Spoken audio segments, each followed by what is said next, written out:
This winter, the stars of USA Track and Field have been heating things up indoors. 2 weeks ago in New York, Lolo Jones announced with an exclamation point that she is back. And Lolo Jones has come back in emphatic style. And ready to clear all obstacles in her path. And world champion Jesse Williams hops took him to heights befitting the world's most famous arena. Last week in Boston, it was Jen Shure who soared, vaulted to yet another American record. Adam Nelson and David Oliver prove they are still forces to be reckoned with. Gets there first. This week, the world comes to Fayetteville, Arkansas. Allison Felix and a galaxy of American Olympic stars are challenged by Veronica Campbell-Brown and a field loaded with top international talent. It's a sprint to the finish as the Visa Championship Series heads down the home stretch at the 2012 USA Track and Field Classic.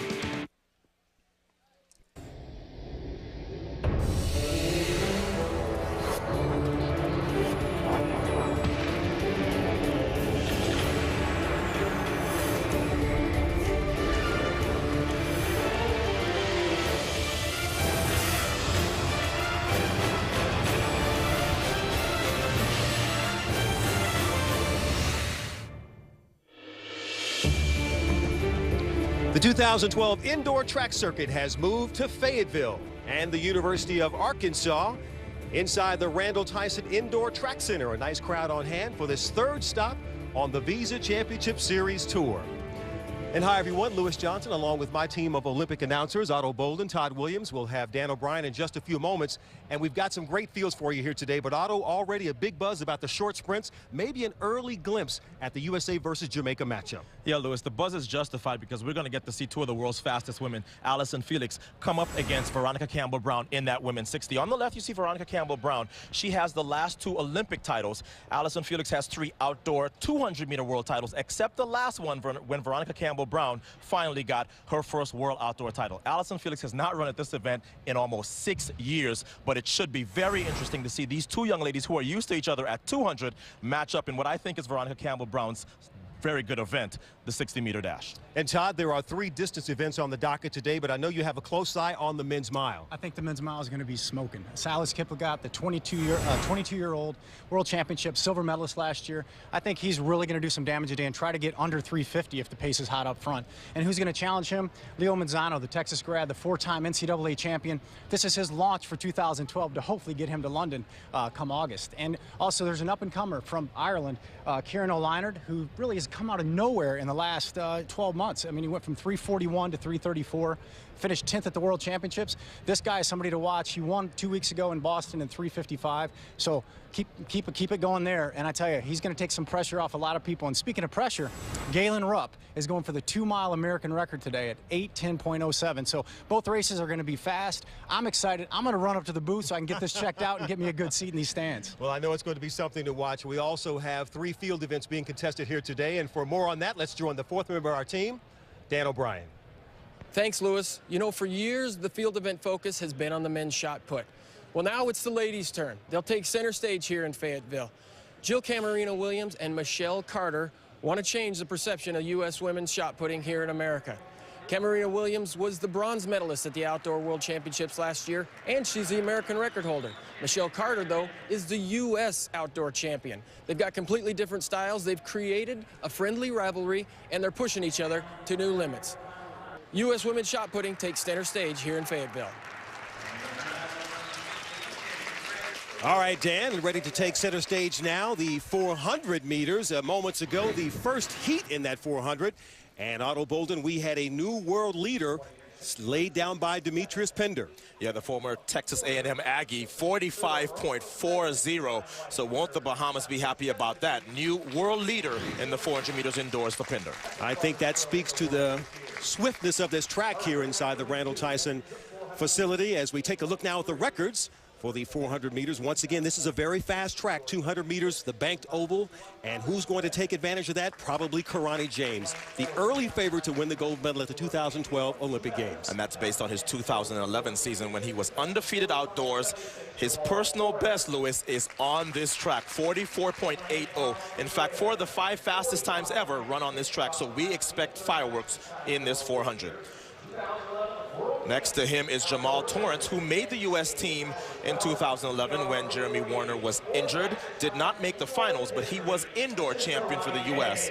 3 years ago in 2009. And a look at the rest of the field here. The first 2 lanes are open. That's typical in a qualifying heat in the 400. You try to keep those inside lanes open, but there's Calvin Smith. He's got great pedigree in sprinting. His father was the 2-time world outdoor champion in the 200, former world record holder in the 100 meters. But Karani James ready to have a moment. And Karani James has a nice streak now. As I said, undefeated outdoors. His last bad race was a fall that he had at the NCAA championships in 2011. So all of Grenada looking to see their young star in this 400. David Neville, the Olympic bronze medalist from Beijing, on the outside.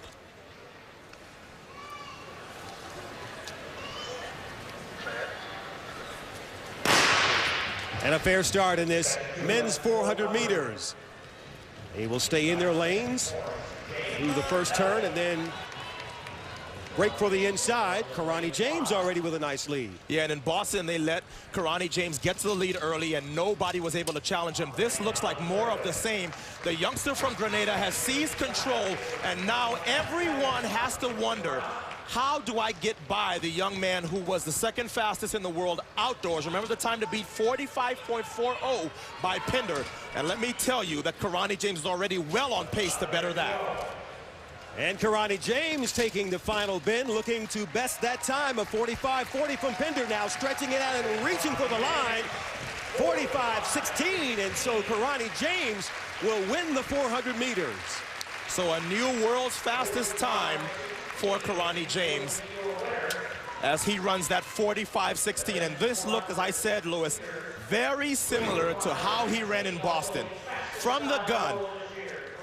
Very conservative for maybe the first 50 as David Neville to his outside stretches out. But then look at that move. Right to the front.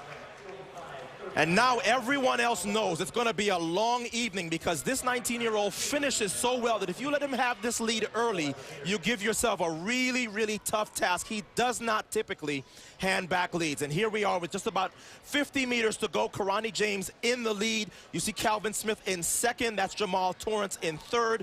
And now it's just about the clock. And would he run the world's fastest time? And he does, 45.19. for Karani James. And let's go down to Dan O'Brien. All right, Karani. Advantage or disadvantage, seeing the heat in front of you run, knowing what you had to beat? It's always an advantage. I mean, not just knowing the time what they ran, because I know the whole field was a lot of great quality guys that are very capable of doing great things. So yeah, of course it helped me. You're the odds-on favorite right now early on. You feeling the pressure? For what? To the 2012 Olympic gold. Did you know that? I don't think I'm the favorite. I think, the defending champion is always the favorite, and I mean, there are a lot of great guys out there, a couple guys that didn't run last year due to injury, but, I'm just going to go out there and represent my country and try to perform my best. All right, thanks. Thanks. Well, Dan, Karani James has won the hearts of a lot of people because of what you just saw right there. See his humility, because he is the favorite to win the gold. Karani James wins in 45.19. Back in a moment.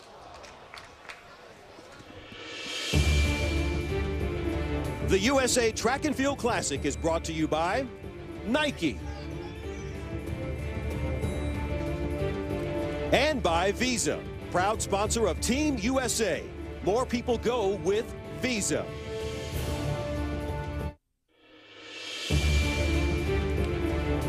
And we're back in Fayetteville, Arkansas as the Visa Championship Series continues, the 3rd stop in this 2012 season.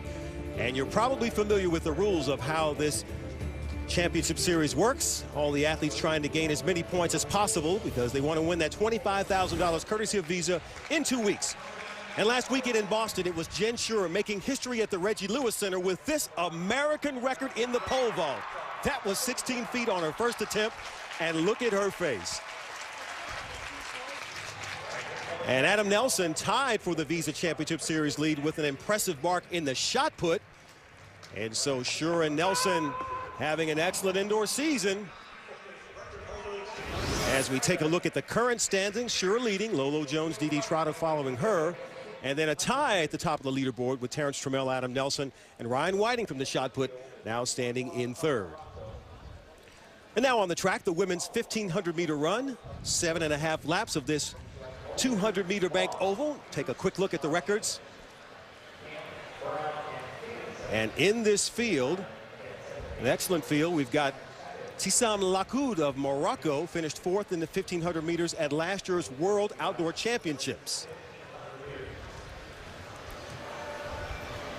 And there are some of the other names that will be competing here. Lakoud has really had an excellent season. Also a finalist in the 1,500 at the 2008 Olympics. Finished 12th there in Beijing.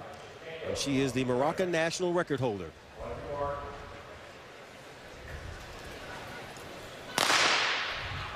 And a good start now in this 1,500 meters. 7.5 laps. Probably taking you, Todd Williams, back to your days of doing some running, huh? It's bringing back some good memories. And, you know, the more I think about this race, and it's really an early season startup for some of these ladies. And Anna Pierce is one that's trying to get some confidence. You know, she was on fire for a couple years. And I think after hearing some of her interviews and talking, that she's using these races to get that confidence back, to get her back to the level, to make another Olympic team. And speaking of getting back, the rabbit has really gone out here. There's a huge gap between her and there's the field. So either the rabbit needs to slow down to help bring these ladies along, or either the pace is too slow. We'll watch it early. But Anna Pierce, one of those names you mentioned in the field, along with Trenair Mosier, who won 3 consecutive U.S. 1,500-meter titles from 2005 to 2007. There's Mosier on the left in the red. Well, they've all got on red and black, don't they? Yeah, and it looks like the pacer. I mean, this is when the pacer needs to slow back and pull these ladies along. I mean, because you're looking at a 4:05, 4:06 type pace. So she knows at one peek over her shoulder that they're not going with her. She needs to back off and let them get pulled along. And what may be interesting here is you see Lakoud on the inside rail to the right of your screen now, as Brenda Martinez now steps into the lead. You wonder if Lakoud was trying to hold the pace back for a later kick, but now Brenda Martinez, who has had an excellent season, won the mile at the U.S. Open in New York 2 weeks ago in a lifetime best. Now realizing that it was too slow, Martinez now pulling up into second in the all black. And I think during an Olympic year, you always see these emerging runners that come out, and Brenda Martinez is one of those ladies that, you know, she's here. She's like, if I'm going to be this fit this early, I'm going to run, and I'm going to run hard. Martinez now pulling up behind the rabbit. She had an excellent career at California Riverside there. She was a 4-time Big West outdoor champion while she was there. Also won 3 800-meter titles. So Martinez, young, only 24, but really beginning to break onto the scene here. And now really beginning to make these other ladies back in this second group make a decision about the type of pacing that they're going to have the rest of the way. Look at the gap that Martinez has put on this field. And you know, the pack's going to have to make a decision here pretty soon. We're heading up on the 800-meter mark here, and a 2:13, 2:14 through 800. That's about a 4:28 mile pace, which drops up into the 4:05, 4:06 for 1,500. So the pack knows that this is no joke, and they've also done their research and know that Brenda ran well last week, so she's no pretender. She's out there and she could take it all the way to the tape. So coming up on 3 laps to go, and Martinez has really stung the field, and the question is, will they come for her in that second pack? Martinez is out in the lead. Bogali, Lakoud, Hilali, Higginson, and Vaughn. And I think this is where you are going to see the pack get together. They're going to group up, and they're going to say, look, let's get after it. We've got 3 laps to go. Martinez put it out there. I mean, at least she gave it the honest effort to try to break the pace and try to get away. But I think the pack is going to swallow her up pretty soon, probably within the next 300 to 400 meters.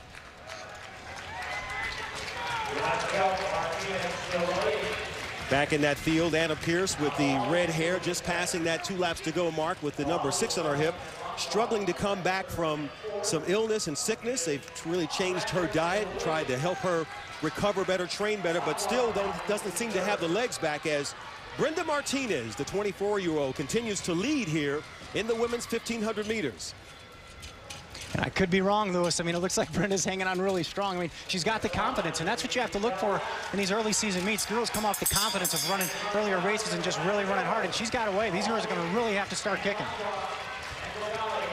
So under a lap to go now, and Brenda Martinez, who took the lead after a slow early pace, now leads down the backstretch, and now there's a bit of a rush from behind her. Martinez trying to hold on, but beginning to tie up. And Martinez now being passed. And that's Bogali of Hilali, excuse me, of Morocco, who makes the nice pass. So patient she was, able to make the turn and then outkick Brenda Martinez, who had done all the work. And Bogali was the world junior champion at 1,500 meters. I mean, you're looking at that. She's run 4:03 for 1,500. She didn't give up. And you know, when she started putting the hammer down on that backstretch, she started to say, I have to take this thing. I got to take this to the finish line. And she had one heck of a sprint in that last 100 meters. Well, Hilali began to really measure herself, and then you see her now begin to make that move, and Brenda Martinez with the body language that says, I'm tied up, and here it is one more time.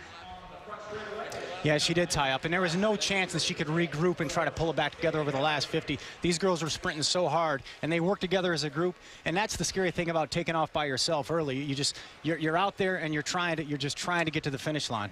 Well, Siham Hilali finished third in the 3,000 meters last weekend in Boston and translates that into a 1,500-meter win here in Fayetteville. She wins it, and a nice race over 1,500 meters, taking the appreciation from the crowd. In the midst of this exciting meet, there are some heavy hearts in the running world, specifically at Nike, as one of their pioneers was lost to cancer on February the 6th. Jeff Hollister was a steeplechaser at the University of Oregon in the mid-60s, then went on to be one of Nike's original employees back in '72. And after a tremendous career, he retired from Nike in 2002 and was diagnosed with cancer shortly after. His life and passing have profoundly affected so many people who were close to him. He loved the sport. I mean, he lived and breathed the sport.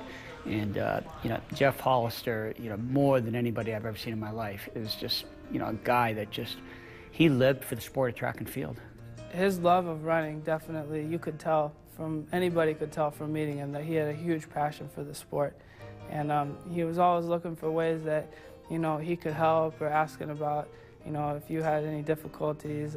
He'd give you really positive advice, and it was just really always refreshing talking with him. Jeff always wanted to know what he could do to help you, even though he was going through the hardest, you know, ordeals more than anybody else. And that, to me, is what really makes Jeff Hollister, you know, my hero. You know, I've seen all the greatest heroes from Nike Sports for the last 30 years, but I'll tell you, not one of them compares to Jeff Hollister. And in his honor, all of the athletes in this mile named in his honor are wearing special bibs. And Kieran O'Leinert is wearing a special singlet in memory of Hollister. With this race, we pay homage to a pioneer of the sport, the American Jeff Hollister. And now let's go to PA announcer Paul Swangard. Now, ladies and gentlemen, we ask that you join us in a moment of silence in memory of a great ambassador for running and the sport of track and field, Jeff Hollister.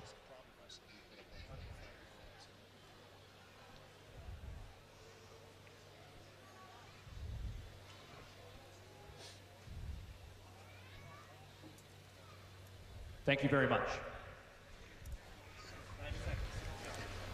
And so these athletes have to tuck the memory of Hollister in their hearts and in their spikes, and as he would have it, it's time to race. And so now the Jeff Hollister men's mile. And a look at the records. Saw the 2012 best. And Silas Kiplagat of Kenya, winner of the mile 2 weeks ago in New York, is one of the favorites, Todd. Yeah, and he's hit a personal best of 3:49. I mean, the guy can get after it. With a silver medal at the World Championship, I think all the athletes in this field knows that he's the guy that they need to look out, basically look. And then you've got a Daniel Coleman, 3:48 PR for the mile. Personal best at the 2007 Prefontaine. So these guys are looking at him. He finished indoor world champion twice, so, you know, he can get after it as well. Leo Manzano, University of Texas grad, 2008 Olympian, 350 miler in his own right, 356 PR. And again, this is his opener for 2012, so I'm sure he's looking to do big things. Then you have O'Leinard, the up-and-comer, the guy that's came out of nowhere in the last 12 months, and he's here to, like he said this morning in the lobby, I'm here to get even more respect and drop my time from 3:55 and see how fast I can push myself. And so an excellent field here for this men's mile, including the names you mentioned and a couple of other standouts. Amin Lalou of Morocco, a great 800-meter runner, is now running the mile.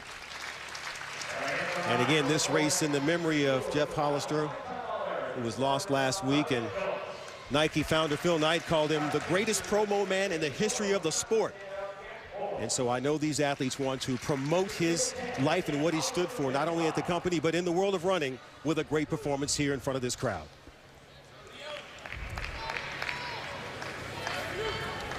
Todd, moments before a big race like this, what's going through your mind? You know, I think these guys really just want to get after it. They know that Jack Bolas, a former University of Wisconsin Badger, set up to run this pace in about 56 through the quarter, or 57, trying to get to 1:55. Which is fast. That's really fast. I mean, it's the low 350 range. So their focus is the gun's going to go off and I'm going to be running. You know, some of the miles are kind of, tactical, but this is not going to be a tactical mile.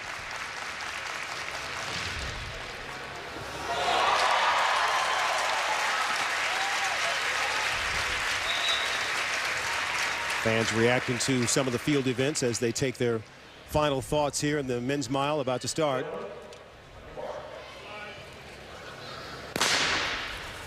And they're off in the Jeff Hollister men's mile. 8 laps of the track.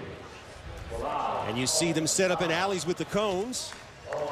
And as they get to the backstretch, they'll be able to break toward the inside, actually after this next curve. And then the racing begins. Silas Kiplagat, silver medalist in the 1,500 meters, the metric mile at last year's World Outdoor Championships in Daegu.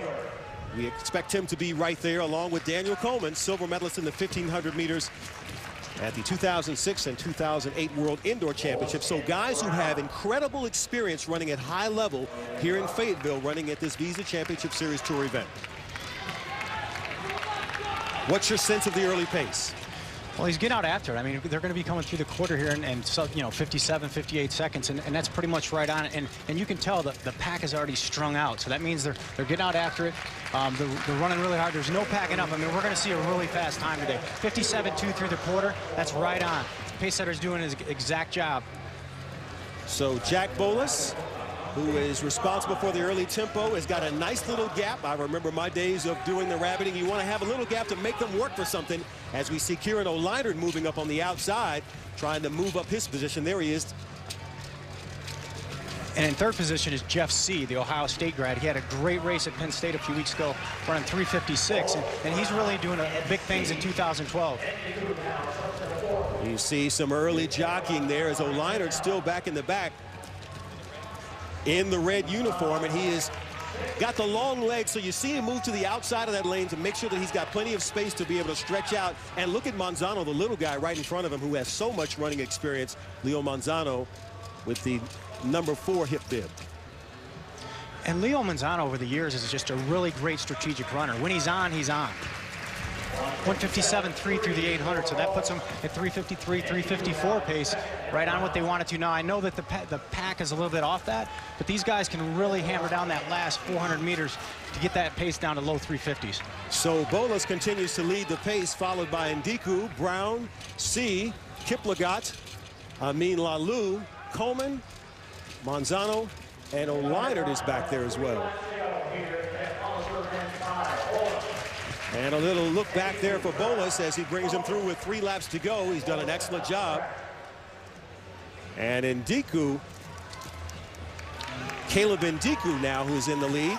Only 19 years old, the 2010 World Junior Champion at 1,500 meters. With a 3:49 outdoor mile PR at 18 years old. So that's incredible, this kid isn't it? can run, and that's the reason this field is the deepest in the history of this event. So Ndiku with the long legs continues to hold his lead, followed by Daniel Coleman. 256.7 through 1,200. So these guys are going to really push hard over the last 400 and get into the low 350s. What's your sense of what Kieran O'Leinard is doing? You know, he was the winner in Boston last week, ran a lifetime best of 356.01. Is he playing rabbit back there in the red? I think at this type of tempo, I think he's just trying to hang on and get another personal best. He said he wanted some respect, and I think if he can finish hard over this last 200, he's going to earn that respect from the world. But this is what you know is going to happen with a lap to go. Ndiku, Coleman, Silas Kiplagat, as they now have the top 3 positions. And now beginning to stretch out that lead going down the backstretch. It's Caleb Ndiku, the 19-year-old, really opening up the stride. And Silas Kiplagat of Kenya right there behind him, home straight away. And Kiplagat and Ndiku battle it out, and they're leaning at the tape, and it looks like Silas Kiplagat got the lean right at the tape. So Forrest Ndiku in second, but a nice little hug afterwards because of a great stretch run. And this is the type of running that everyone appreciates here in Fayetteville. O'Leinert finishes in 6th place. And that time by Kiplagat is a new world leader. And this is kind of a payback for Ndiku and Kiplagat, because Kiplagat was beaten by Ndiku in a 3,000 meter just 2 weeks ago. So he's probably thinking, you're not going to beat me again. So coming down this home stretch, he started the dig, has a little bit more leg speed, especially over the 800 meter distance. So you're seeing that pull through in the last 100. You're seeing his turnover. You're seeing him grinding. Both these guys ran an incredible race with a world lead of 3:52.6 in the 1 mile.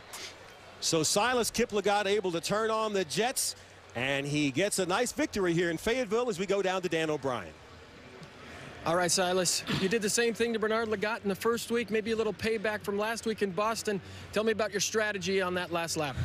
So in the last lap, I normally plan myself very well so that in the last lap, I see who is in front of me, or if there's anybody, I plan on how to attack him in the final meters or in the cup.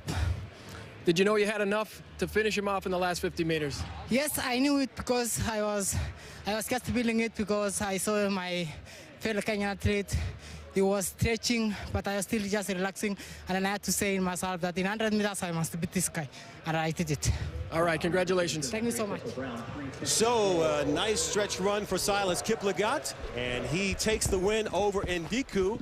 And a great memory here for Jess Hollister as they really run to honor his life. Kiplagat winning with a new world leading time. Big Monday features a pair of women's college basketball games on ESPN2. At 7 Eastern, number 11 Tennessee hosts 7th ranked Kentucky. This game is also available in spectacular ESPN 3D. Then at 9 Eastern, it's number 3 Connecticut and Oklahoma.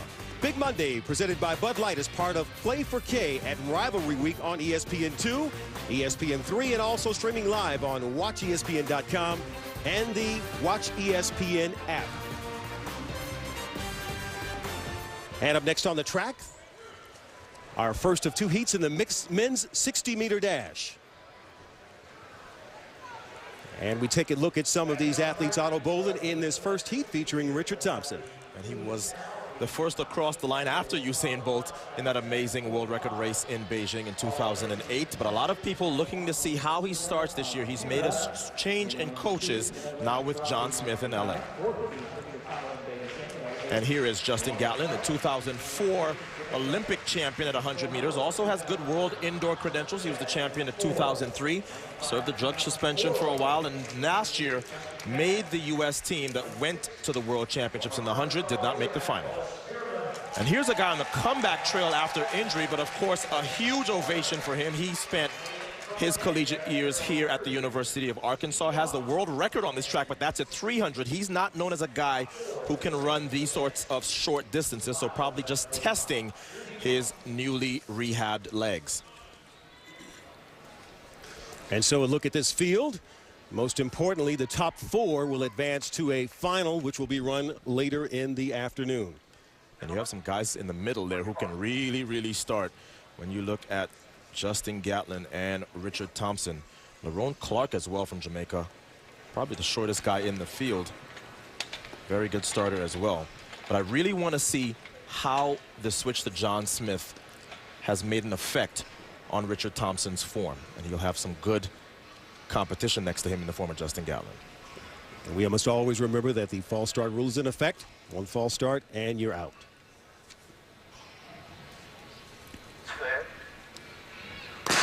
Fair start in this first race, and the top 4 are going to advance to a final later, and Justin Gatlin looking to try and hold on there, but in the middle of the track, it was Lerone Clark and absolutely Richard Thompson there.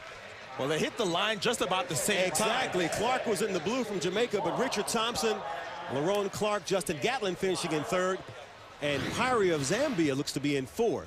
Yeah, look at Richard Thompson, 4th from the right. He does not get out ahead of Justin Gatlin, but look at how well he closes. The last 40 meters was all his, and he high steps across the line. And this has to do wonders for his confidence. He looks to be a little bit more muscular, and he is down with Dan. All right, Richard, the big question was, what kind of start were you going to get now that you're working with John Smith? What did you think about your start? I think I had a pretty decent start. We started doing some block work last week, and I've been feeling pretty good, so I expected to get a good start today, and I executed well for the rest of the race. So I'm looking forward to the final in an hour. Good luck. Thank you. All right, let's take one more look at it. Everything unfolded so quickly there. Yeah, I know Justin Gatlin had to be surprised to see Richard Thompson go by him like that. It's not often someone the caliber of Justin Gatlin gets a lead in a 60 and then sees it evaporate, but that's what happened. So let's take a look at the final results of this first heat of the men's 60. Richard Thompson wins it at 6:56. Lerone Clark in 2nd, and Justin Gatlin of the United States in 6:61 for 3rd. Gerald Pyrie gets that 4th and final qualifying spot for a feature for the final later on. All right, Otto, we've got a moment here. Let's handicap and look forward to the Olympic Games. Who do you see as being the favorites? There's one obvious. Well, obviously, when you talk about the 100-meter dash, you start with Jamaica because they now have the Olympic and world champions in Usain Bolt and Johan Blake. Asafa Powell has been there for the past 2 Olympics but only finished 5th, but we know he is capable on his day of being good. But who can step up and challenge the 3 young men in your screen? Well, Tyson Gates coming back from an injury. He is the American record holder, and if he's healthy, he's a factor. Walter Dix, based on his 2011, can certainly be a factor in London. But who else? Maybe Mike Rogers for the United States. Maybe who we just saw get 3rd, Justin Gatlin. What about Darvis Patton? A lot of people feel like Ryan Bailey, who was also with John Smith, may be a factor. And then the rest of the world. There's Richard Thompson. We just saw him win. He certainly has to feel good about his chances with this early season run. Daniel Bailey of Antigua as well. And the guy I like from France, Christophe Lemaitre of France. He was 4th in the World Championships last year. All right, something to think about as the 2012 season continues to unfold as we go back to the track now for Heat 2 in this men's 60 dash. And one of the names you've mentioned was 34-year-old Doc Patton, a seasoned sprinter looking to still make himself known on the world stage. Yes, and he has had some not so good luck in the relay, but individually he has had a very, very good career. And Trell Kimmins. Now, we talked about how well Justin Gatlin and Richard Thompson start. This is one of the best starters in the world as well. Hasn't quite put it together past the start, but he did make the semifinals you see there at last year's Outdoor World Championships. And here's a young man, Ivory Williams, who a couple years ago had a fantastic year, made the U.S. team, former world junior champion. He has very good credentials as well, 6:51 indoors. Anything around 6.50, you're talking the absolute elite of this event. And you saw standing there next to Ivory Williams, the 2004 Olympic gold medalist in the 200, Sean Crawford. He's 34, been around the block for a while. Not sure what he'll be able to do with this quick 60-meter dash indoor, but we're about to see. Once again, the top 4 will advance to the final to join Thompson, Clark, Gatlin, and Pyrie. I really feel like the first heat had a lot more of the big guns, but this is setting up to be probably a more competitive race. A lot of guys evenly matched in this second of 2 semifinals. Top 4 get to the final. And a fair start in this heat number 2. And Ivory Williams moving away well. And Trell Kimmins in the orange has a nice close there. We'll have to wait and see how it works out. And Kimmins does get the win in this heat number 2. Unofficially 6.60 seconds. And while we adjudicate that, let's look at it again. It's easy to find Kimmins. He's in the middle in the orange. And he didn't lead all the way, but he had a very nice pickup in the middle and decelerated less at the end. That got him to the tape in first place in 6.60. Patton up for second in 6.63. And they're down with them. Trail Otto Bolden said, you got a great start. You got to put the race together. You getting closer? Oh, yeah, I'm getting closer. I'm getting closer for the finals. Hope everything go well for the finals. All right, good luck to you. All right, so Trell Kimmons is going to go back and get himself warmed down and come back to contest that 60 final a little bit later as we go back and take one more look at it. How about the start? Yeah, Trell Kimmons reacted well to the gun. He always does a good job in his dry phase. Rushed a little bit coming up. He tends to panic a little bit, but this was a very solid race for him. If I'm him, I'd go back into that warm-up area very confident about my chances in the final. So the final results of Heat 2, Trell Kimmons does win it in 6.60 seconds. Look at Doc Patton, 34 years old, still a part of the game. He finishes in second. And here are the 8 who have advanced to the final, which will be contested a little bit later. And you see some of the names there, some new, some old, and they'll be on the track a little bit later. Coming up next, the heats in the women's 60-meter dash. Will the table be set for an early showdown in the USA versus Jamaica rivalry? Allison Felix and Veronica Campbell-Brown on the track when we come back to Fayetteville.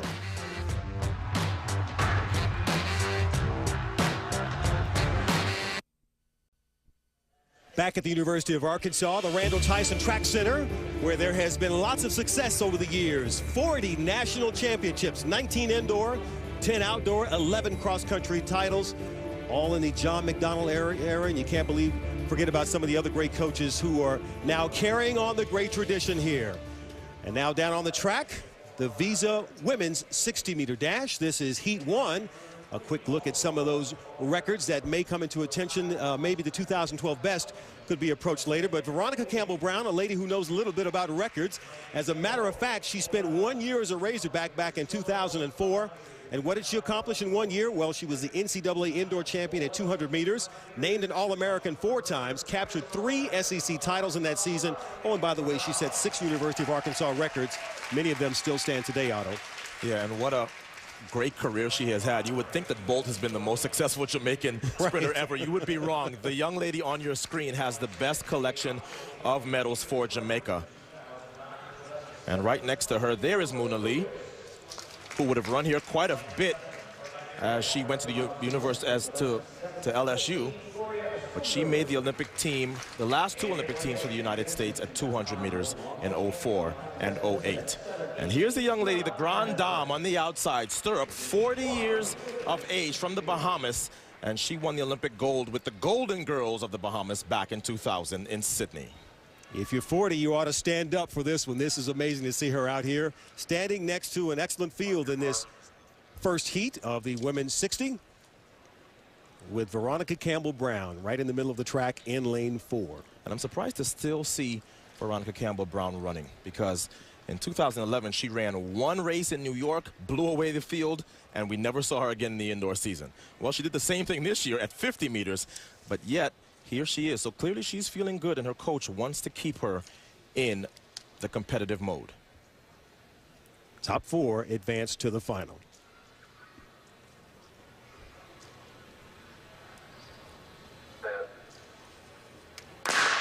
And a fair start. Veronica Campbell-Brown did not get away well, but now the acceleration in the middle of the track so fluid.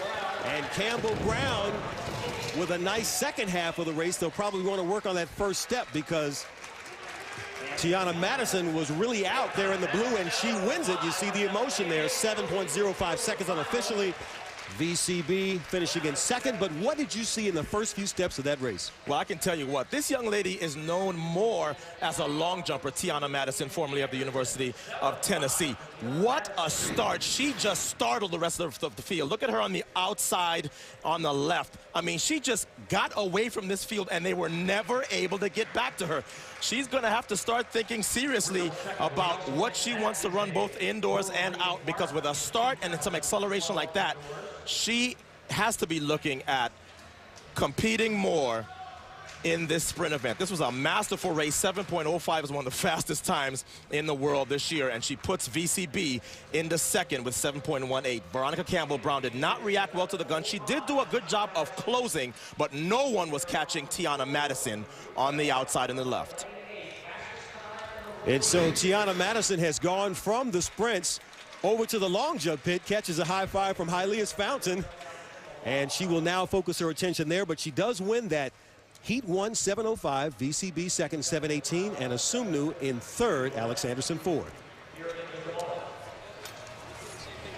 Rivalry Week concludes with a Big Monday doubleheader on ESPN. At 7 Eastern, number 2 Syracuse takes on 23rd ranked Louisville. And at 9 Eastern, number 10 Kansas takes on in-state rival Kansas State. Big Monday presented by Bud Light as a part of Rivalry Week on ESPN, ESPN3, and also streaming live on WatchESPN.com and the Watch ESPN app.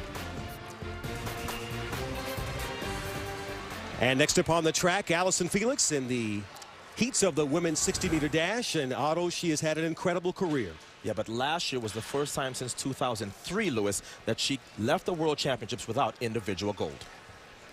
And earlier, Dan O'Brien caught up with Felix just after she arrived here today. Allison, your first competition of the season, what do you expect here early on?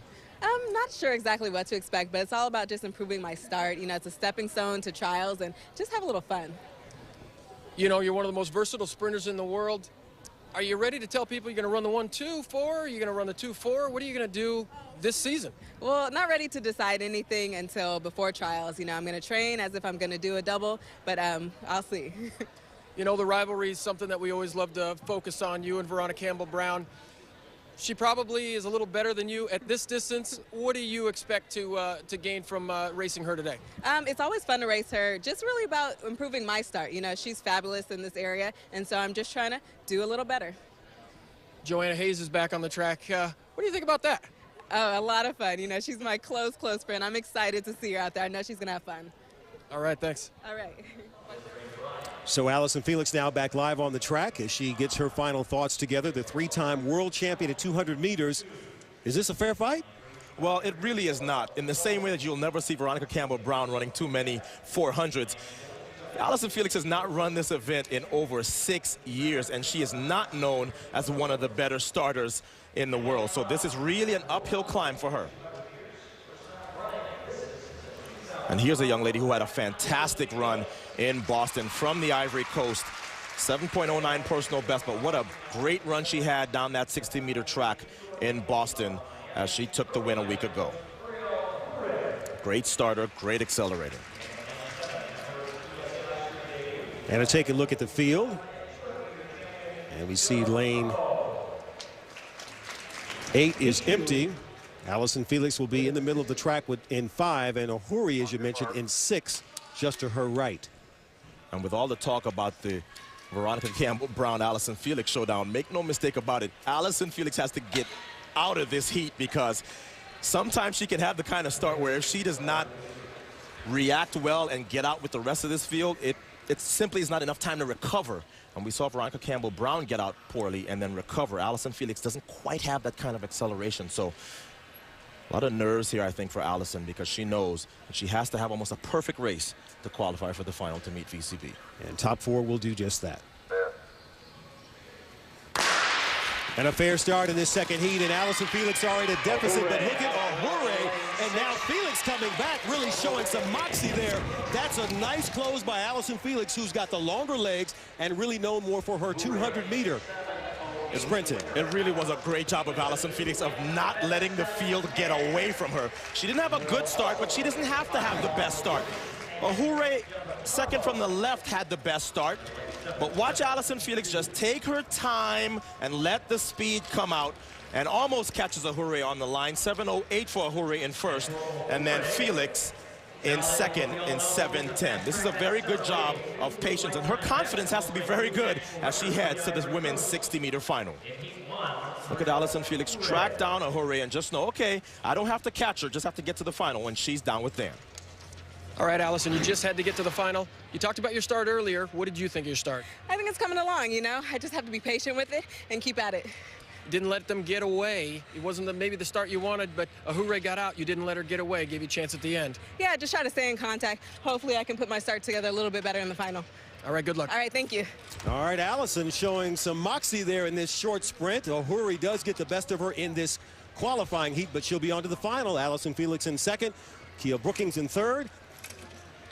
And Lakia Brookings in third and Jenny Tarmo in fourth. And these are the finalists. And now we have the matchup. Veronica Campbell-Brown and Allison Felix, USA versus Jamaica in the women's 60-meter dash. And still to come, Olympic champion Dawn Harper preparing to defend her 100-meter title in London. She'll be on the track in the women's 60 hurdles a little later.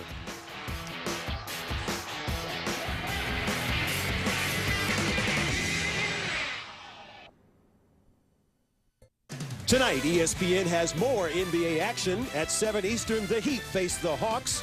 And at 9:30 Eastern, it's the Jazz and the Grizzlies. The NBA on ESPN and ESPN3. Well, let's check in on our first event and the men's shot put as we take a look at the records. And also a look at this field today. And to take us through it, here's Dan O'Brien. Well, only 4 throws for this small field of shot putters. This is what you're getting to the indoor circuit. This is Justin Rhodey. Took 3 rounds to materialize a leader, but he put one out to 68 8 3/4 and became our early leader. 68 8 3/4. Little handshake to Dylan Armstrong. Ryan Whiting won 2 weeks ago at Madison Square Garden.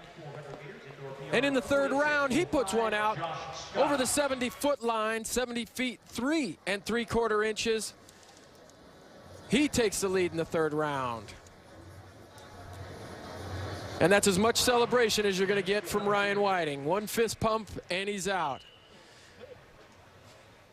Canadian champion and world silver medalist at last year's World Championships, Dylan Armstrong. A little bit out of form early on in the season, goes out to 67 8 1/4 after a shaky start to wind up in 3rd position. Ryan Whiting wins for the 2nd time in 3 weeks, moving his way up the leaderboard in the Visa Championship standings. And Dan, he does take the victory here, 70 feet 3 3/4 to follow up that New York win 2 weeks ago with a victory here in Arkansas. And the happy winner in the men's shot put here in Fayetteville, making great steps in this 2012 season. And coming up next, Dawn Harper takes on a strong field in the women's 60-meter hurdles. Early steps in her quest to repeat as Olympic champion. And we're back in Fayetteville, Arkansas as the USA Track and Field Classic continues from the University of Arkansas, the Randall Tyson track facility. And next on the track, the Nike Women's 60 Hurdle Finals. A look at the records. Lolo Jones has the best time in 2012, 7.89 seconds. Will that be challenged here on this fast track? An excellent field, and let's meet everybody starting in lane 1. This is Tania Jones, competed here many times during her collegiate career at LSU.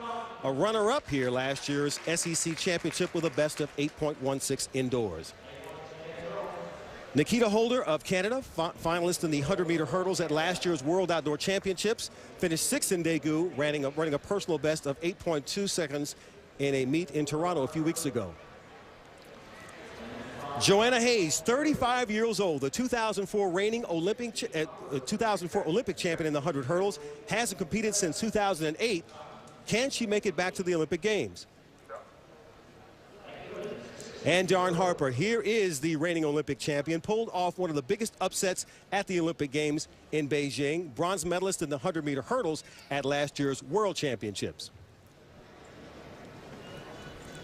Michelle Perry, now 32, gold medalist in the 100-meter hurdles at the 2005 and 2007 World Outdoor Championships, but hasn't competed since 2009, her first race in 6 years. And Jenny Crawford, former USA Trojan, won 2 indoor titles on this track back in 2005, 2006. Ran a personal best of 7.84. That was back in 2006, and that's the facility record. And Felicia George of Canada, finalist in the 100-meter hurdles at last year's World Outdoor Championships, finished 7th in Daegu, and recently ran a personal best up in Canada. And Hylias Fountain, the silver medalist in the heptathlon at the 2008 Beijing Olympics. One of the best events is the hurdles, doing double duty here, also competing in the long jump. And for Dawn Harper, this must look like practice because she has a lot of her training mates in the lanes adjacent to her. Reigning Olympic champion, so she has to start thinking about her defense of that title. But of course, if you're an American hurdler, you have to think about the Olympic trials as well. A lot of these women will be facing her in Eugene in a couple months. It's amazing what the Olympic year will do. You have people who've been there a long time ago and now coming back trying to test the legs. And of course, everyone wanting to put a mark up on the world scene to say, hey, I'm here. So to see a Michelle Perry, Joanna Hayes back in the game. Of course, Jenny Crawford. Hylise Fountain getting some work in for the heptathlon. The Nike Women's 60 hurdle finals. False start rule is in effect.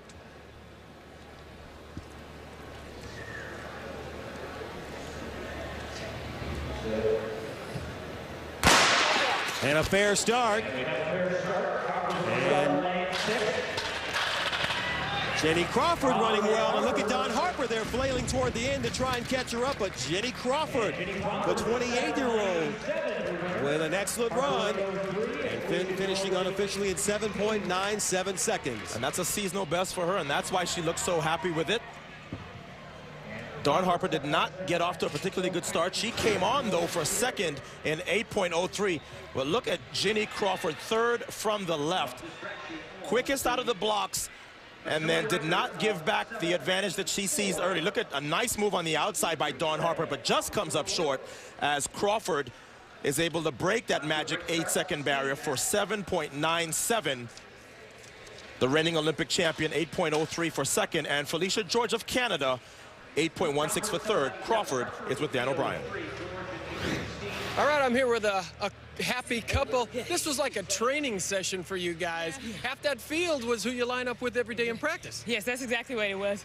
Bobby Kersey told us, come out here and focus on you, but we need to see where you are training group-wise. Jenny, you got a great start, and didn't look like you were peeking over your shoulder or anything. You were running for your life out there. Tell me about the race.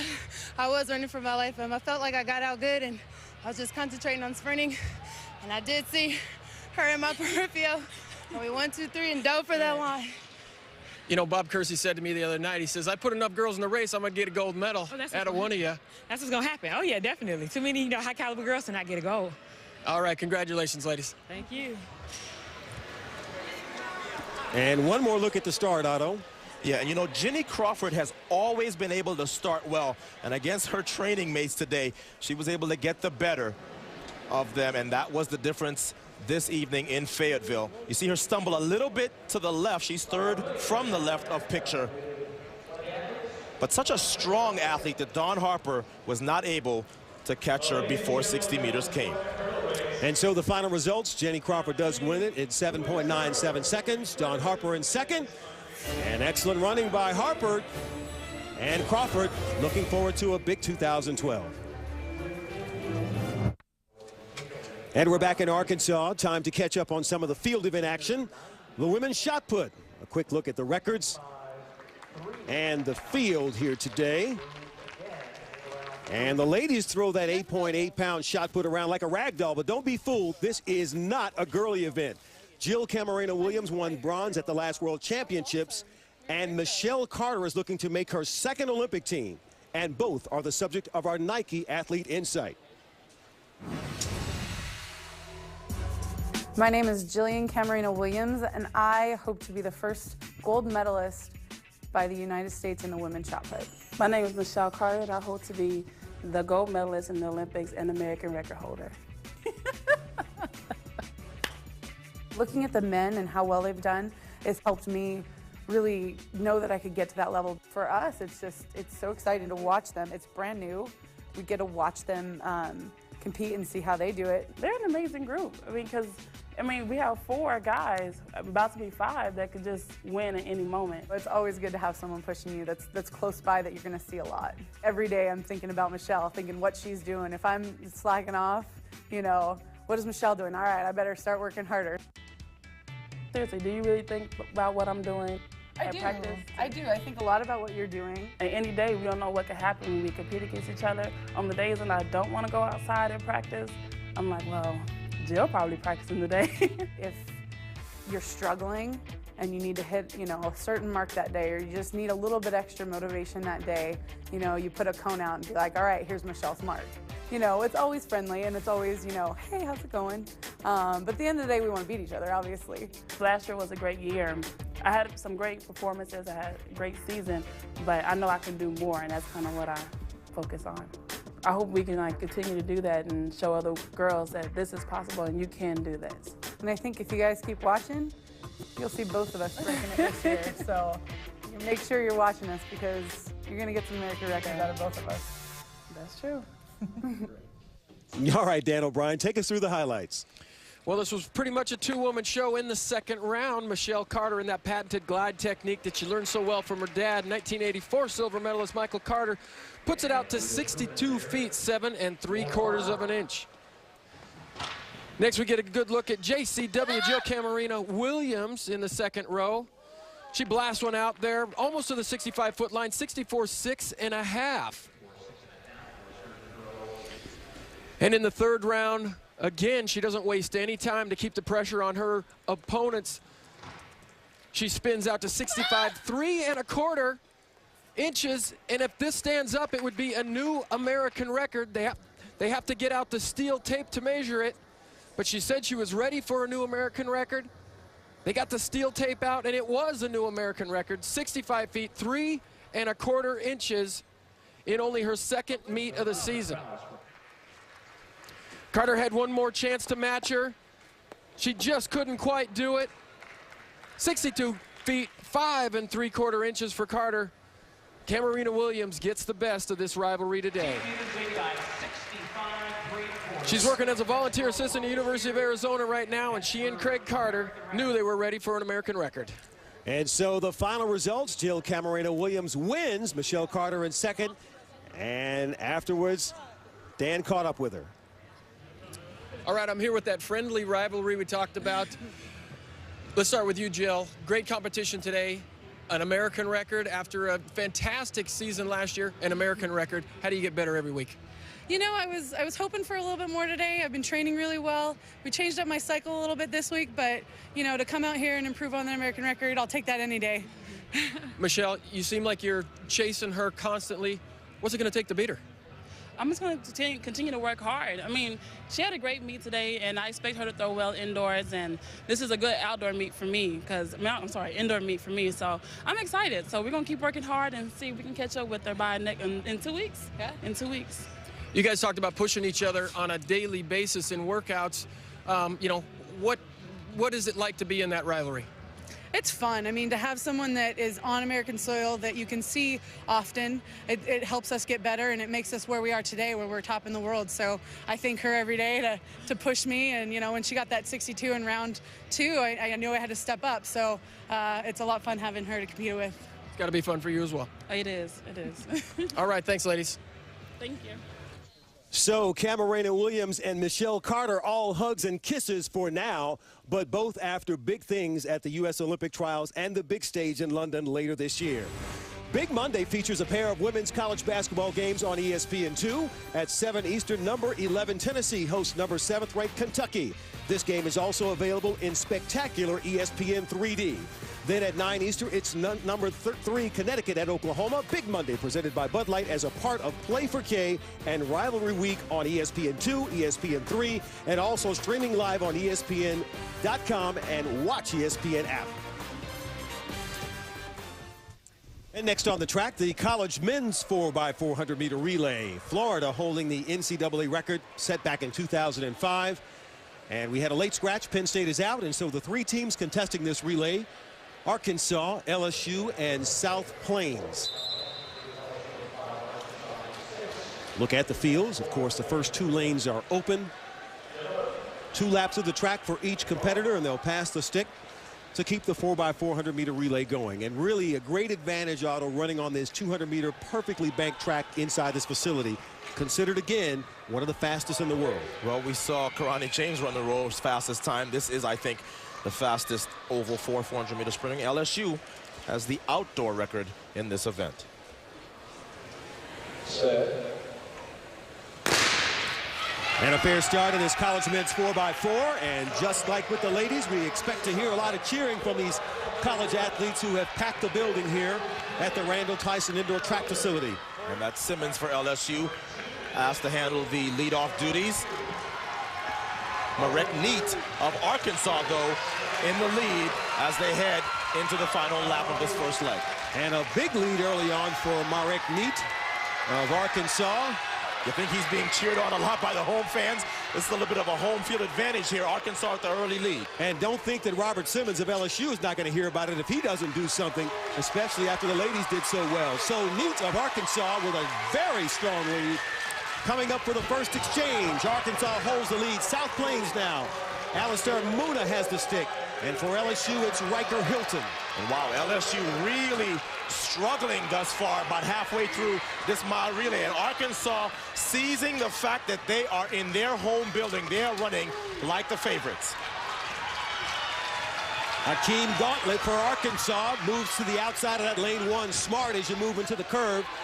Dropping down now as Alistair Muna of South Plains tries to turn it on. Again, LSU strains to see them struggling. Hilton trying to make a move now as LSU moves into second. And Riker Hilton, the Jamaican, has done the right thing. He has been patient, and now look at him trying to challenge for the lead, but LSU will be in second as they hand off. So Gauntlet of Arkansas hands it off to Ben Skidmore. They continue to hold the lead. LSU has now moved into second with Ade Forte. I think you may know him, Otto. He is now in second. As South Plains has slipped back into third with Vernon Norwood on that leg. And I can see Forte thinking, okay, when is he going to come back to me so I can make the move? The answer is he's not really giving any of this lead back. Look, the lead is extending now. Look at this lead by Arkansas. This is a bit of an upset here, Lewis. Well, you may think there's a bit of home court advantage as you hear the calls of Pig Sooie throughout the building. This is called running over your head. Look at the lead as Arkansas hands to the anchors. And so Skidmore with an excellent leg for the Razorbacks. Passes it off to Neil Brady. LSU now trying to make up the distance with Caleb Williams on the anchor. And Braun Toplin for South Plains is really trying to hold on for third. And Arkansas is not giving back this lead. Bell lap, 1 lap to go, less than 200 meters, and Arkansas on cruise control with a huge lead. Listen to that home crowd. The Razorbacks of Arkansas in the college men's 4x4 turn the corner for home. And the message is, not in my house. And that's a very good time, too. 3:03.72. They have to be thrilled about that performance in their home building. Neil Brady with an excellent anchor leg, but really it was the entire team who took it to the rest of this field, LSU and South Plains, from the gun. And here is LSU's move on that second leg as Riker Hilton tried to get LSU back up into contention, but it was Gauntlet of Arkansas who handed off to third in the lead. This is third leg, and Arkansas just refused to hand that lead back, and LSU had to be thinking, at what point are they going to come back? As Forte continued in vain to try to close the game, to close that gap, and then look at the expression as Arkansas and Neil Brady, as the happy coaches react. And so Dan is down with the winning Razorbacks. All right, guys, I had a quick talk with your coach earlier. He said, get my guys. They're going to run fast today. Ben, you're the senior on the squad here. Tell me about that run. We just gave it all we had. We've had a great weekend, and it's just time to had to bring it home. You know, the anchor leg, it looked like the race was in doubt until the anchor leg. He didn't give anything back. Tell us about that effort. Well, he's a young gun, so, you know, you always got to give it to the young gun on the end. Got to put faith in your guys, and he did what he had to do, so. It's a school record on a track this size, 3:03.76. 3:03.76. All right, congratulations, guys. I think the crowd needs another Pig Sooie. Big Sooie, baby, yeah. And they'll have a couple of Pig Suies after a run like that. Arkansas wins at 3:03.76. What a statement they made. South Plains in second and LSU in third. That's a surprise. That's good. Fellas? Galen Rupp is preparing for the 10,000, 5,000 double at the London Olympics this summer. And coming up next, he attacks the American record in the 2-mile on one of the fastest indoor tracks in the world.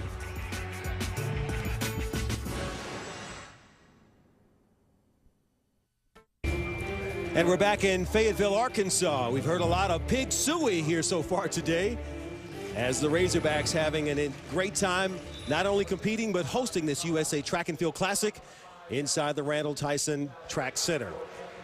And next on the track, the Nike men's 2-mile. You see the American record, 8:10:07, held by Bernard Lagat, set back in 2007.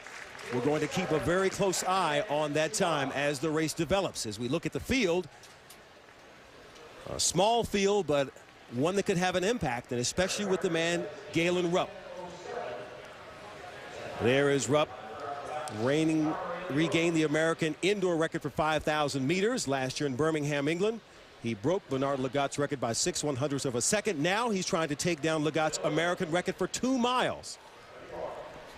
Finished third in Boston in the mile last week, running 3:57:10. And this 2-mile race is underway here in Fayetteville. And Lewis, I think right from the start, you're going to see Craig Miller, former University of Wisconsin All-American, sub-4-minute miler, really take the tempo out hard. He's looking, Rupp's looking for a 4:06 first mile, so this is going to string out really fast. I think those guys in the second pack are going to have to chase a little bit and hope Rupp falls off. But I'm really thinking that after running 3:57, that he can do some damage and get really close to that American record tonight if he's on. You have to think that that fast mile last week, as you see Alberto Salazar there on the inside of the track with the black hat, that's his coach, giving him specific splits. But you got to believe that that mile he ran last week was a setup to this, maybe a bit of a slower tempo, but carrying it over 2 miles to assault this record. It's right now held by Bernard Lagat.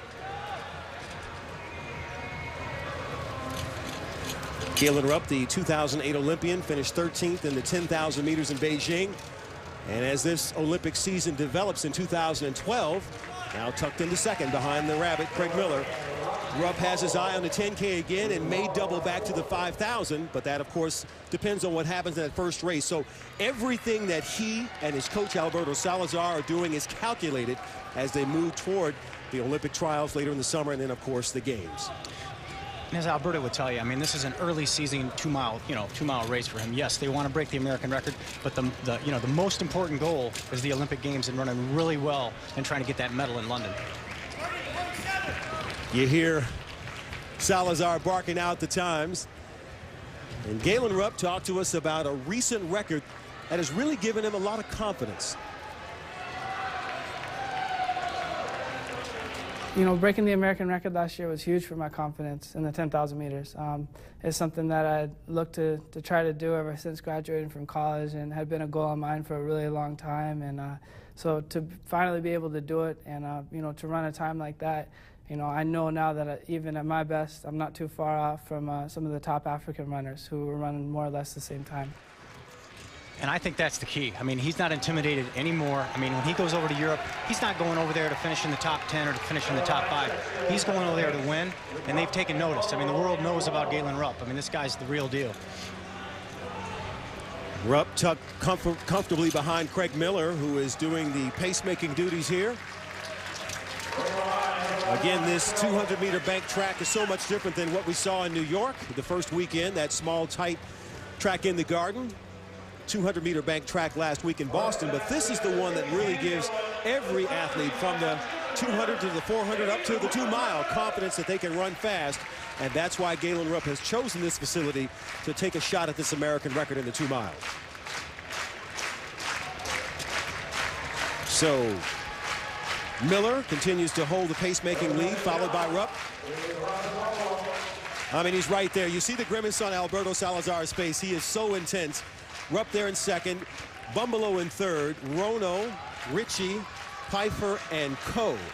But really now the story is this front pack with Miller continuing to lead, and we'll look for that mile split coming up soon. And look at how relaxed Galen Rupp looks. And we found out earlier today that he does have a bit of a head cold, but he was going to come out here anyway, no matter what, and take a shot at this record and also honor Jeff Hollister of Nike, the gentleman who passed away. We talked about him earlier. This is part of his tribute as well. What are you seeing early on here? I just know Rupp is really, really tough. I mean, you mentioned the cold, but we've seen him compete over the years, and the guy, since basically he put on a pair of spikes in 2002, 2003 at Catholic Central High School in Portland, Oregon, he's been tough. He's been in the record-setting scene his whole career, so this is just another instance of him, pulling it all together. Alberto would not have put him on the track unless he thought he could put on one heck of a performance. And as we see in third, Andrew Bumbalough, I mean, he's trying to hang in there and get a great time, too. Just went through the mile in about 4:10, so, they're off pace a little bit. He's going to have to really do something, but he's so fast. I mean, Alberto and I talked about it. He's run 150 for 800 meters on top of a 26:48 10,000 meters, so he can do some special things over the last 800 meters as well. So as he continues, we'll take a step back and look at college basketball. Rivalry week concludes with a big Monday doubleheader on ESPN. At 7 Eastern, number 2 Syracuse takes on 23rd ranked Louisville. And at 9 Eastern, number 10 Kansas takes on in-state rival Kansas State. Big Monday presented by Bud Light as part of Rivalry Week on ESPN, ESPN3, and also streaming live on WatchESPN.com and the Watch ESPN app. Inside the Randall Tyson indoor track facility here at the University of Arkansas. The U.S. Track and Field Open continues here with the 2-mile. And Galen Rupp, who has now shed the pacemaker, Craig Miller, just about 4 seconds off his intended mile split of 4:06, just about 4:10. And just a moment ago, he did step away. As we see, moving to the outside, which is exactly the way a pacemaker should do it. And Galen Rupp picks it up and really continues to move on, trying to best the American record of 8:10:07. And look at his coach. Listen to this. And so they're running splits, aren't they? Oh, yeah, he's trying to run 30.5s for every 200, and they've went over this over and over in the game plan. And Galen's trying, but right now it's difficult. Maybe the cold's wearing on him a little bit. He's off the pace. Pace setter, came through about 2 seconds, 3 seconds off, so he's got some serious work to do to get that record.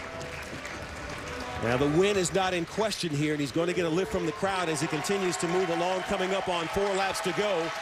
But we know that Galen Rupp did contract a bit of a head cold when training at altitude, has a sinus infection. But again, that's part of to test the mettle of what could happen anywhere at the Olympic trials or the games. You still have to come out and compete. I believe he came out with 800 to go. I mean, he needs about a 2-flat last 800 to get the record. So he's definitely has a chance. I saw the guy close in sub 3 minutes for his last 1200 at the U.S. Championships this year. So he can get after it. He's going to start to smell it here in a second, and he's going to take off.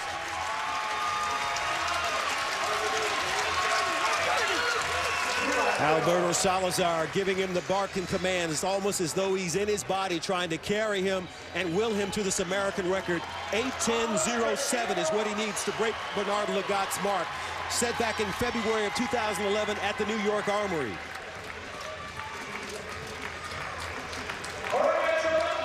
Now, as you examine the body language, Todd, what are you seeing here as they try and bring him around? Coming up on 2 laps to go, what do you see? I mean, basically, this is all about practice. This is training. This is what this guy puts himself through every single day in training, is to perform on a level at this stage to try to break American records and pretty soon going after world records. He's going to dig down deep. He's used to this pain. He just needs to push it to the next level. He needs about a 58-second last 400 to break the record.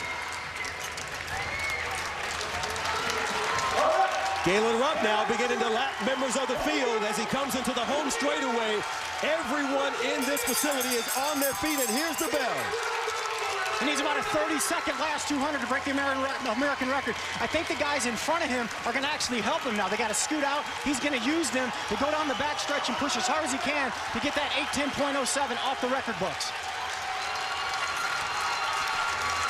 Galen Rupp now moving through the inside, trying to use the other athletes as pacemakers.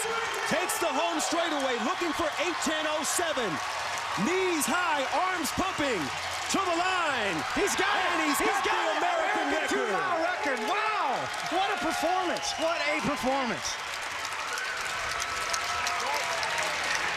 And look at the reaction of his coach, Alberto Salazar, who was right there trackside throughout the entire run.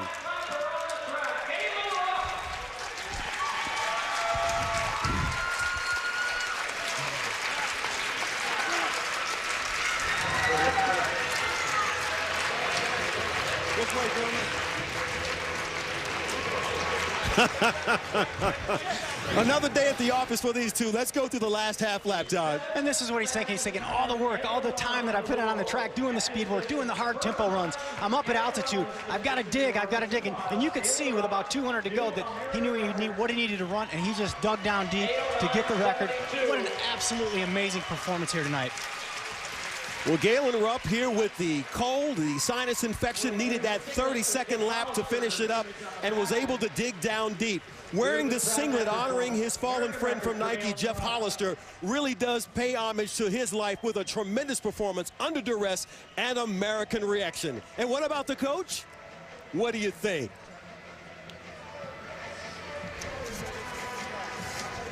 And so now the final results for this 2 mile. Galen Rupp with a new American record.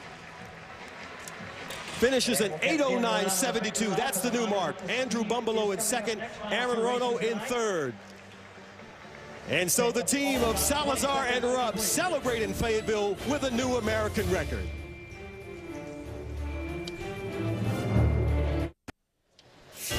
And back in Fayetteville, Arkansas, where Galen Rupp has just brought down the house with a new American record. A look at his final strides here in the Fayetteville Indoor Track and Field facility, and he really poured it on, running a 30-second last lap, toughing it out, and the crowd here responded as he came to the line. Rupp looked over and saw new American record in the 2 mile. And the reaction from his coach, Alberto Salazar, who's been with him every step of the way, literally. They celebrate on the track this new record and get a chance to stand back by the board. Here's a moment you always want to remember in your career. And now he's down with Dan. All right, a couple happy Oregonians here. I'm here with Alberto Salazar and, of course, Galen Rupp. I hear you guys talking about splits. Was he where he needed to be with 1 mile to go? Yeah, absolutely. I mean, the plan was to come through in 4:06 at the mile and try and run the second mile a little bit faster. And we think negative splitting is the way to go. And he was right on. He was about 4:06.8 at the first mile, and then he came back in about 4:03. So right according to plan. Was there any doubt with about 800 meters to go that he was going to get the record?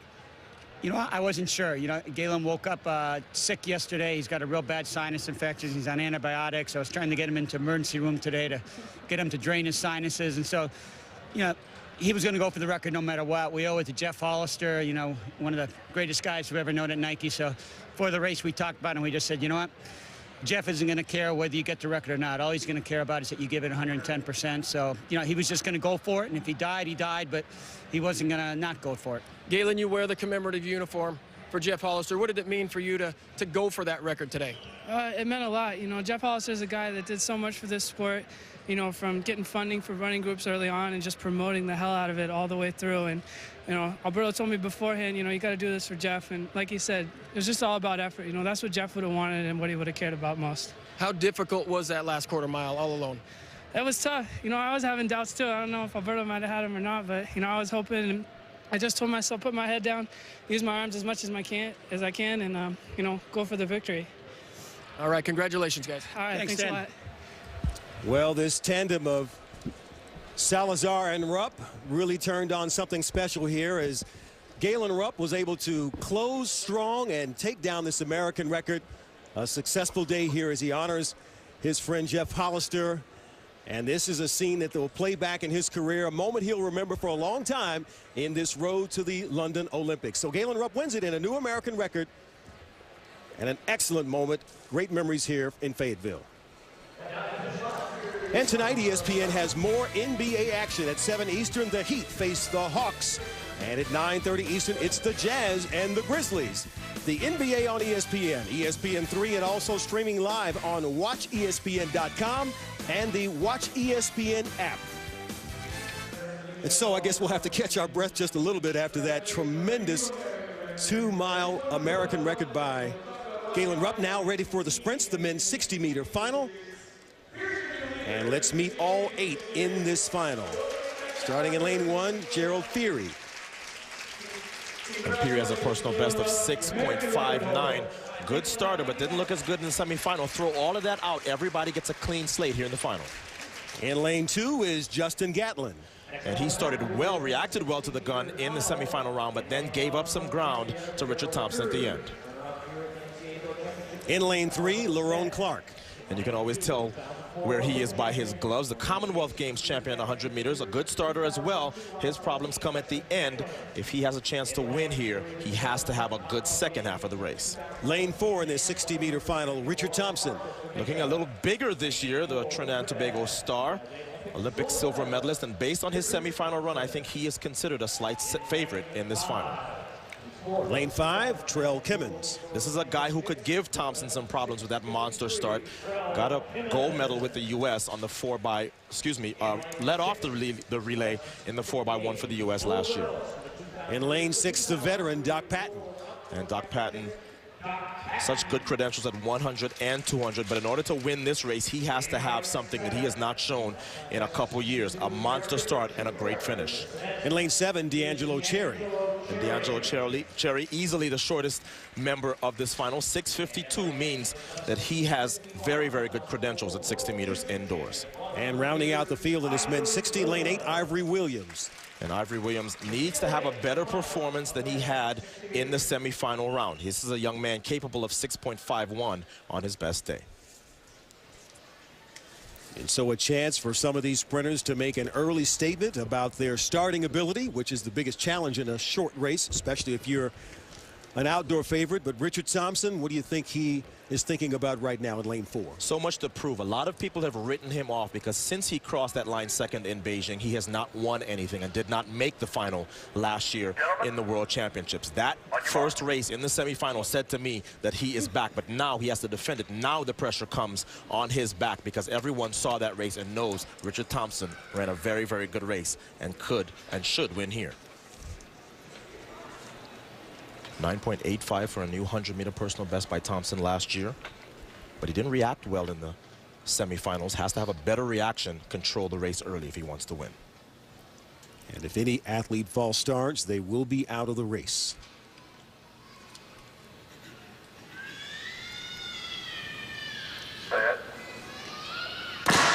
And a fair start in his 60. Trell Kimmins in the orange has an excellent start. Here comes Lerone Clark in the blue, and Lerone Clark will take the win in the men's 60-meter dash. And Thompson pulled up very, very early in this race. 6:51 for Lerone Clark. 6:52, in fact, it's been rounded up to now in the final for the win. Justin Gatlin up for second, the same time as Trell Kimmins, who finishes third. And such frustration for Richard Thompson, who reacted well but stood up very early for my money and then pulled up. And then Trell Kimmins seized the lead, but it was Lerone Clark in the gloves at the end who was able to win this 60. There you see Richard Thompson all over the lane pulling up, and Lerone Clark in the blue, third from the right, gets the win, 6.52. And that is the fastest time in the world this year, so he will go back home very, very pleased with his run here in Fayetteville. Lerone Clark from Gatlin and Kimmins. And down to Dan. All right, Lerone. The prelims don't really mean anything, do they, when you line up in the finals? Definitely, you know what I mean? You work hard to get in the finals, and once you get in the finals, it's, all goes, Tell us about that. Tell us about that race. I knew I could run fast. I wanted to open up with my PR. And that's exactly what I did today, so I'm happy about that. All right, you beat some big guys in that race. Of course, they're good guys, good people to run against. I'm happy to, so I've done it. All right, congratulations. Thank you, man, I appreciate it. So the man with the gloves and the blue uniform comes into Fayetteville and wins the 60-meter final in 6.52 seconds. Justin Gatlin in second and Trell Kimmins in third. And a happy winner is Lerone Clark in Fayetteville.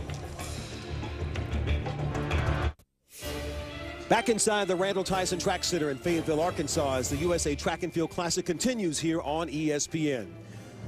Ready now for the women's long jump as we take a quick look at the records. The American record still held by Jackie Joyner-Kersee from way back in 1994. And a look at the field, including some strong names. You see Hialeah's Fountain there, Tiana Madison, Janae DeLoach. And Dan O'Brien is here to take us through it.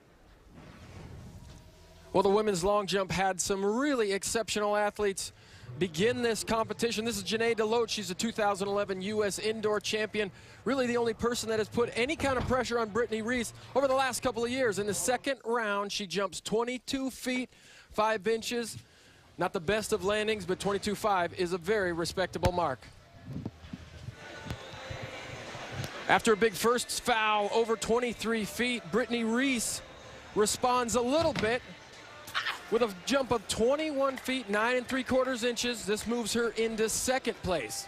You can see she's a little disgusted. This is such a good place to long jump. And here we get a good look at Fumi Jimo, now coached by Al Joyner at the U.S. Olympic Training Center in San Diego, and this is her third attempt. Looking down at the board, she bounces out to 21 feet, 7 inches and moves into third position.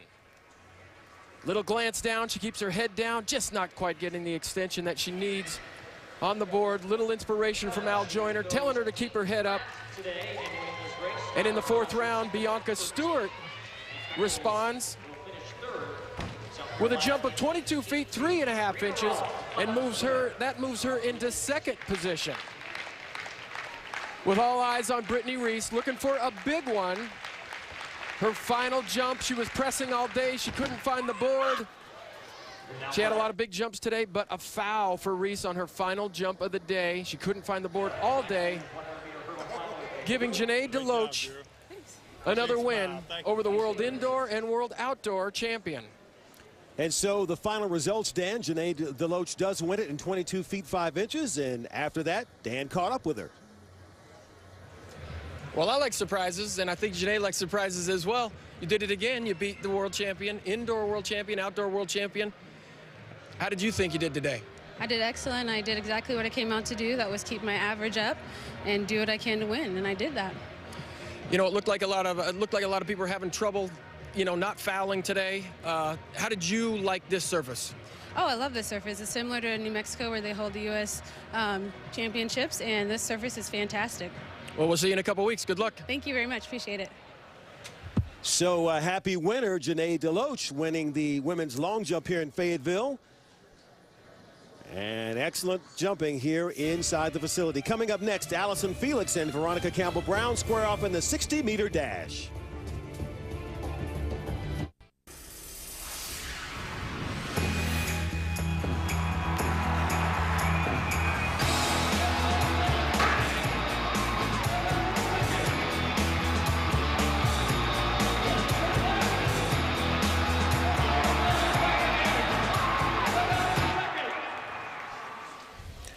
And now on the track, the Visa women's 60-meter dash. As we take a look at the records, Laverne Jones-Ferret has the best in 2012, 7.08 seconds. You got to believe that that's in jeopardy here today. And so for the introduction of this field, let's go to PA announcer Paul Swangard. Now the final of the Visa women's 60 meters. In lane 1, member of the Team USA that competed last year in Daegu at the World Outdoor Championships. Set a personal best of 7:22 in the preliminary rounds, Jedaba Tarbo. In lane 2, a two-time NCAA indoor 60-meter champion, tied the collegiate record of 7:09 last year, Lakea Brookins. In lane 3, a three-time world outdoor champion at 200 meters. She set her new personal best of 7:10 in the preliminary rounds. It's Allison Felix. In lane 4, set the world's fastest time at this distance this year in 2012 in the prelims with a mark of 7:05, the 2005 world long jump champion. This is Tiana Madison. In lane 5, also bettered her personal best indoors in the prelims, a new national record for the Ivory Coast. This is Muriel Ahure. And in lane 6, the reigning world indoor champion at 60 meters. Her personal best is 7 flat. Only 6 women have ever run faster. Was an All-American here at Arkansas. Welcome back, representing Jamaica, Veronica Campbell-Brown. Your field of 6 in the Visa women's 60 Well, I can tell you one thing, Lewis. I don't know how you win this race and not break 7 seconds. We have some talented women lining up for this final. And in case you think this young lady on your screen is the favorite, I don't know, because Ahure looked very, very good. And let's not forget the 2005 world champion, Tiana Madison. And there is Ahure standing to the right of Campbell-Brown, and Allison Felix there collecting her thoughts. Had a really excellent qualifying run, was behind from the first step, but really closed well. And so this is going to be interesting as we take a look at the field. We've had some late scratches. Lanes 7 and 8 will be open, but the story, if it was 2 layers, I'd say Veronica Campbell-Brown in 6, Allison Felix in 3, of course the USA versus Jamaica story, but then Ohure in 5. Allison has to approach this race the same way she did the semifinal. You know they're going to get a first step. Everybody in this field is likely to get a step on her. Don't panic. They'll come back if you relax. There's Veronica Campbell-Brown. She probably starts as a slight favorite, but as I said, a lot of quality in this field.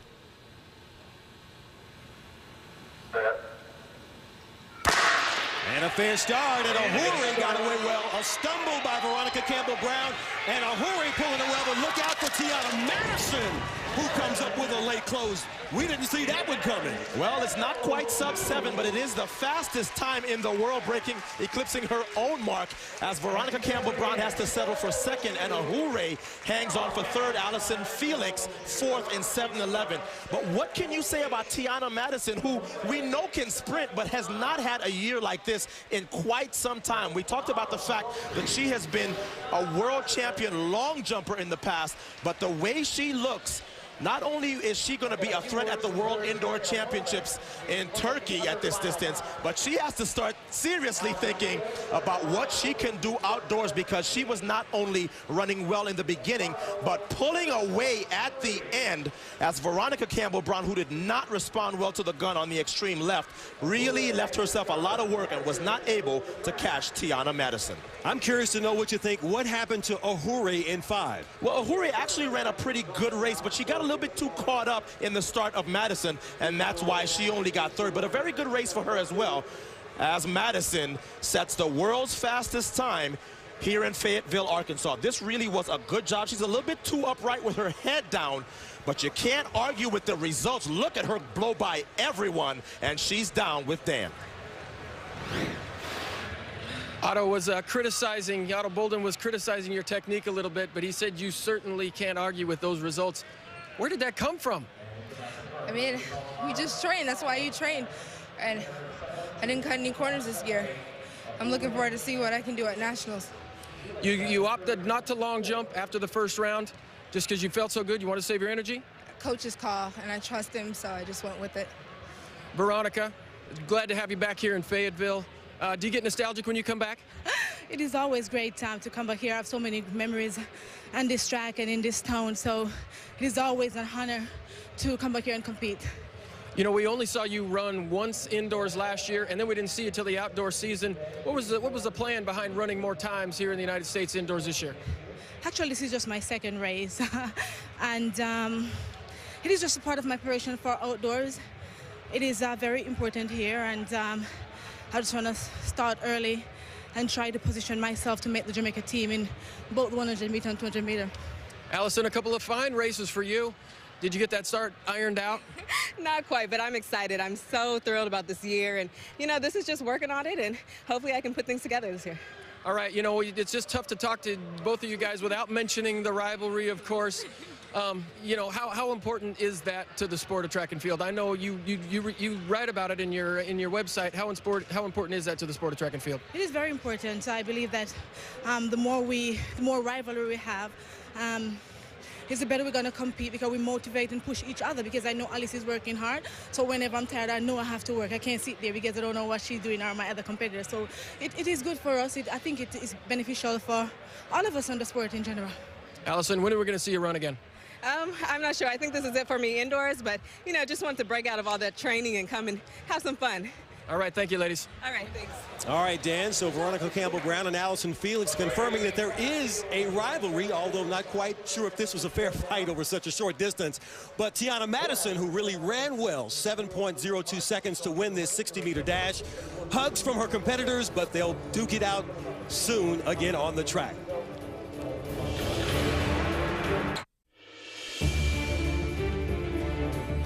The USA Track and Field Classic has been brought to you by Nike and by Visa, proud sponsor of Team USA. More people go with Visa. And so it has been another great meet in this Visa Championship Series, and without question, the day belonged to Galen Rupp, who came to Fayetteville on a mission to set a new American record in the 2-mile, and he did just that.